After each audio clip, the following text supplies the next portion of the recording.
আসসালামু আলাইকুম সুপ্রিয় চাকরি প্রার্থী ভাই বোনেরা, আজকে আপনাদের মাঝে উপস্থিত হয়েছি নতুন একটি সার্কুলার নিয়ে, যেটি হলো বন অধিদপ্তরে।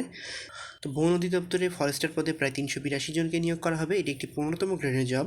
এর জন্য শিক্ষাগত যোগ্যতার প্রয়োজন পড়বে কোনো শিক্ষিত বোর্ডেতে ডিপ্লোমা ইন ফরেস্ট, এবং উচ্চতা প্রয়োজন পড়বে 163 সেন্টিমিটার ও বুকের মাপ প্রয়োজন পড়বে 76 সেন্টিমিটার। তো এই চাকরিতে আবেদনের জন্য অবশ্যই প্রার্থীকে 18 থেকে 32 বছরের মধ্যে হতে হবে এবং বাংলাদেশের স্থায়ী নাগরিক হতে হবে। তো এটি একটি সম্পূর্ণ সরকারি চাকরি। তো এখানে আবেদনের জন্য আপনাদের তাদের যে ওয়েবসাইট রয়েছে www.bforest.gov.bd, এই ওয়েবসাইটে গিয়ে তাদের আবেদন ফর্মটি ডাউনলোড করে নিতে হবে এবং নিজ হাতে পূরণ করে তাদের অফিস চলাকালীন সময় তাদের অফিসে ডাকযোগে অথবা সরাসরি গিয়েও আপনি পৌঁছে দিতে পারেন। তো আবেদন চলমান থাকবে 10/6/2026 এই তারিখের মধ্যে আপনাকে অবশ্যই আবেদন করতে হবে।